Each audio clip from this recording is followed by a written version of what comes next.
It's that time of year again, you know, when we all think that next year's going to be better, and we have resolutions and goals and everything, only to end up right back where we were the year before. But hey, movies of 2022.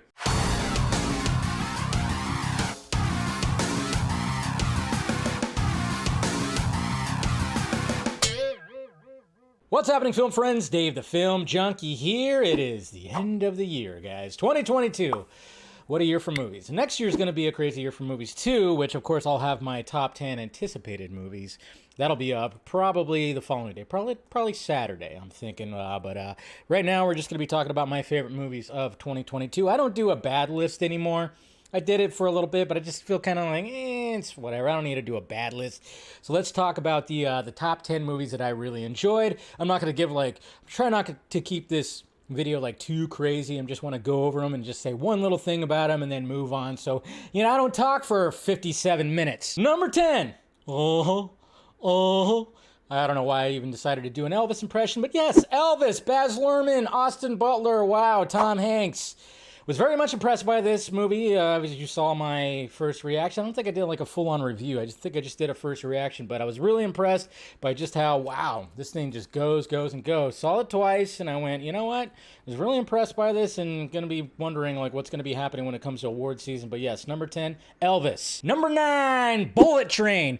Really enjoyed this movie. I mean, it's not a game changer, it's nothing like that, but it's just enjoyable, it's dumb, it's fun, it's Brad Pitt, I think, at his funniest, and it's got a bunch of ridiculousness in it, and he's just a guy trying to be a good guy now, and it just all goes down, and it's a lot of fun. I really enjoyed it. So, number 9, Bullet Train. Number 8, a recent movie, Avatar, The Way of the Water. That's right.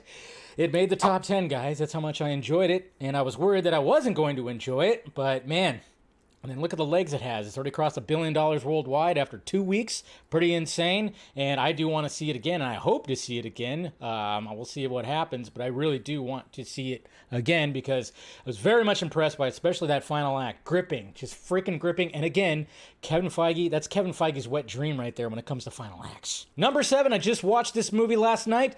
The Fable Men. That's right. Finally got to watch it. Steven Spielberg's love letter to his childhood, to movie making. And of course, a lot of people probably didn't flock out to go see it. But hey, it's a fantastic movie. Please watch it. I mean, Steven Spielberg is the man, even when it comes to a little bit of a small story like this. Even if it's a small story, there's still a scope. There's still a cinematic element to it. And from start to finish, I was very much engaged into the story with his parents and everything. Michelle Williams, Paul Dano did a fantastic job. And I don't know who the kid is who plays him, but man, he did a good job too. So watch The Fabelmans. Number 6, The Black Phone. Scott Derrickson, Ethan Hawke. Where'd he go wrong? They work well together. And this movie was, it's more of a thriller type. And yeah, I just really enjoyed it. Love the build-up. Love the story of it. I'm going to know it's based off a book or a short story or something like that. And there actually might be continuation, which I'm kind of wondering how there could be a continuation. But yes, really loved The Black Phone. And it's number 6. Number 5. Nope. This movie, I mean, when you watch it, you go, yeah, nope. I mean, seriously. I mean, when it comes to alien movies, you guys know I'm a sucker for alien movies, and this was different. Jordan Peele did something big time different, and at first, when I first watched it, I went, well, I'm not sure about this whole side story thing, but then when I watched it again, I went, okay, I get the side story thing, and then having conversations with people about what that was representing and everything, and I just really, you know what? Nope is excellent. Number 4. Sorry. Buff dudes. The Northmen. That's right. This movie, my God.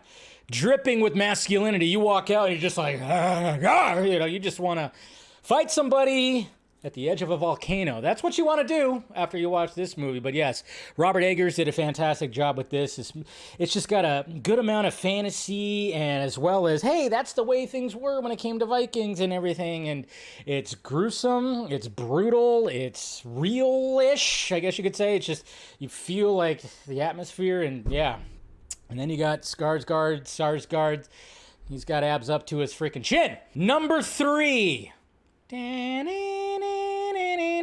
seeing Top Gun Maverick. Sadly, I only saw this one time in the movie theater. I wish I would have saw it again, but it's excellent. Obviously, this is in a lot of people's top 10 lists. Some people are just claiming this is their favorite movie of the entire year, which, yeah, it was close. It was definitely close, but, you know, yeah, I think you guys probably already figured out what my number one is. But anyways, I'm just saying Top Gun Maverick was just a feat. Talk about Tom Cruise just holding out and saying, nope, nope, nope, we cannot release this on streaming. This needs to be seen on the big screens possible, so we have to have people flock to the movie theater. And it worked out, even though it got delayed, and we were all just going, oh my God, we got to see this movie, and we finally did. It was amazing, the practical effects, all this stuff, just absolutely, just fantastic. Number two, which one is it going to be? Is it going to be that one? Everything, Everywhere, All at Once. That's right. It was a little rough. When it came to the top three, I was kind of going, how am I feeling? And what's funny about these lists, it's like, depending on your mood, it changes. It does change, but Everything, Everywhere, All at Once is my number two currently because I just really enjoyed this movie. It was original. It was just, I love the fast-paced action, the fast-paced editing. I love the cast, of course, Michelle Yeoh and Short Round. I can never say his actual real name, which I apologize for, but yeah, it's just fantastic. Daniels, I mean, my God, I can't wait to see what else they do when it comes to just whatever they want to do. I don't know if they're going to do a continuation with this, but I mean, you watch this movie, it is so batshit crazy that it just, I don't think I can ever get sick of this movie. It's going to be one of those movies where I just don't get sick of. And of course, number one, you guys already know what it is, being a diehard Batman fan. I mean, my God, it's all there, you know. You know, is this because I saw this movie like 7 times, 8 times? I mean, that's the thing. I saw this movie the most out of the new releases this year. So that's why it ended up being number one. Yeah, that's one of those lights you can get. I'll provide the link down below if you want that for Amazon. It's like $20. Got it for Christmas. Thank you, Mom. Absolutely fantastic. It lights up. I didn't have it lit up right there, but it's absolutely fantastic. But yeah, the Batman.